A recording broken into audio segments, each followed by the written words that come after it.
Imagine stepping into a dusty frontier town at sundown. The wind drags sand across wooden planks, saloon doors creak like warning signs, and every face you pass studies you a second too long. There's no posted law, no courthouse in sight, and the sheriff is either drunk, bought, or already dead. Yet somehow, everyone knows exactly how to behave. This is the paradox of the Wild West. A land remembered for chaos was, in truth, governed by something far more dangerous than written law, the Drifter's Code. Welcome to Western Tales Official, where we explore the untold realities behind frontier myths. Today, we ask a chilling question. What if the most dangerous rule in the Old West was the one nobody ever explained? What if your life could end, not because you broke the law, but because you violated an expectation you didn't even know existed? The Drifter's Code was not written. It wasn't voted on. It had no badge or uniform. Yet it was enforced with ruthless efficiency. It existed because official justice often failed. Courts were distant. Sheriffs were outnumbered. Towns were temporary, but survival was immediate. So people created rules that served one purpose above all else, keeping the fragile balance alive. One of the earliest and most sacred expectations was aid. On the frontier, refusing help was not neutrality, it was hostility. If a traveler was injured, thirsty, or stranded, turning away was seen as a direct threat to communal survival. You didn't need to know the man. You didn't need to like him, but you were expected to help him live. There are records of drifters who ignored this rule. One such man passed a wagon stuck in mud during a winter freeze. He laughed, rode on, and reached the next town alone. By morning, the town had already heard what he'd done. No confrontation followed. No argument. He was found outside the settlement 2 days later, frozen, his horse gone. No one ever claimed responsibility. This is where frontier justice begins to reveal itself. The punishment was not emotional, it was practical. If you wouldn't protect the fragile chain of survival, you didn't deserve its protection in return. The code was not about morality. It was about necessity. So ask yourself this as we continue. If you lived in a world where help meant survival and refusal meant death, would you follow the code even if it cost someone else their life? If refusing aid was the first violation, disrespect was the fastest way to die. On the frontier, reputation traveled faster than gunfire. A single night of loose talk could undo years of survival.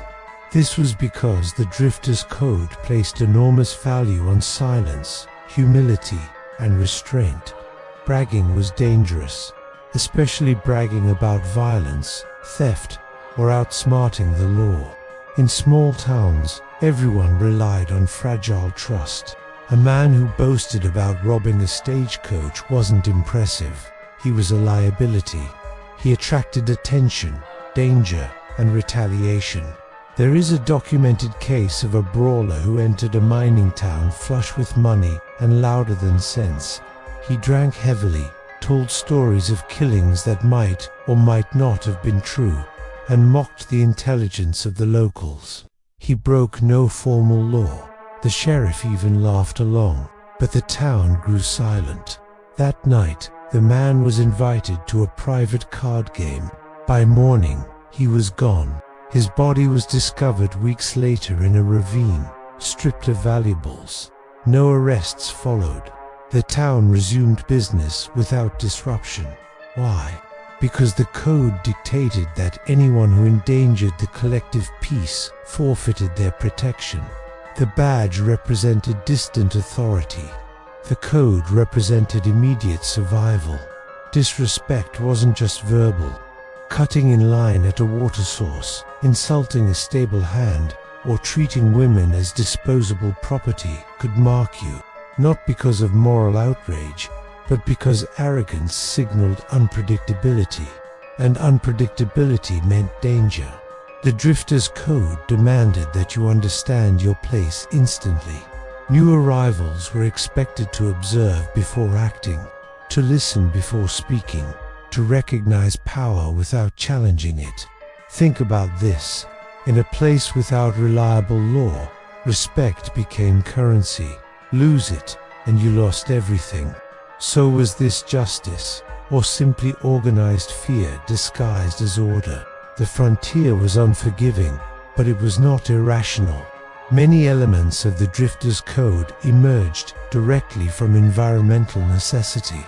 Food, water, shelter, and warmth were not conveniences. They were life or death variables.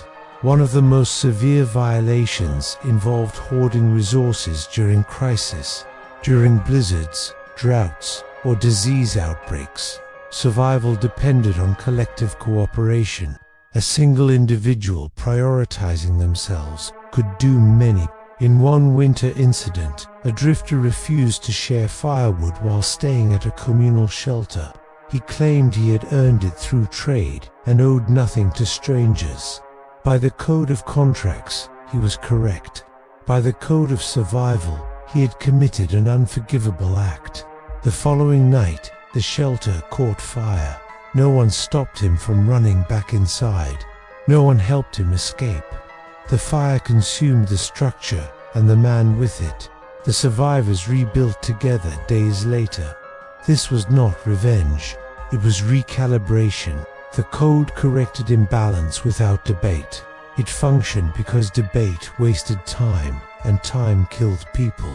What's important to understand is that enforcement was collective. No single executioner existed. Responsibility was shared, and therefore invisible. This ensured silence and continuity.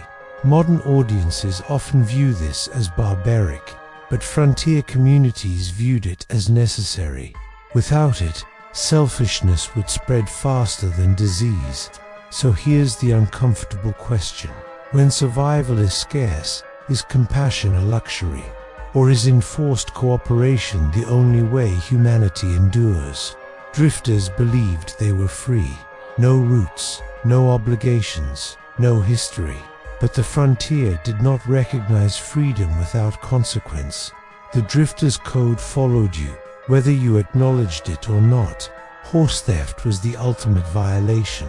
A horse was not property, it was survival itself. Stealing one meant condemning someone to death by exposure, starvation, or isolation. In one infamous case, a drifter stole a horse from outside a church. He rode hard, confident he'd escaped justice. He never reached the next town. He was found hanging from a tree with a sign reading simply, "You knew better." No trial occurred. No witnesses spoke. And yet, no one questioned the outcome. The code did what the law could not. It moved faster. It spoke louder. It removed threats permanently. This creates an unsettling realization. The Wild West was not lawless. It was governed by a justice system optimized for speed, fear, and efficiency. The badge represented order. The code represented enforcement. So consider this.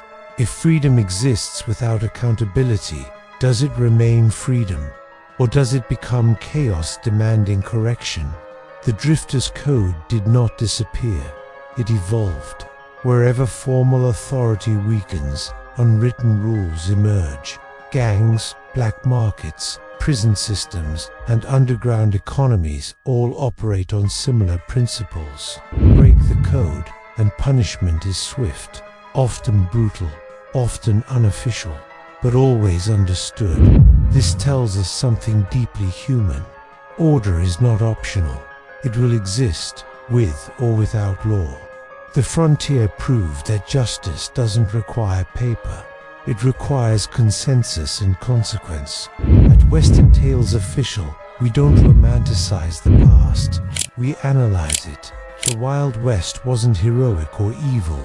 It was adaptive, and its codes remind us that beneath civilization lies something older, harsher, and brutally efficient.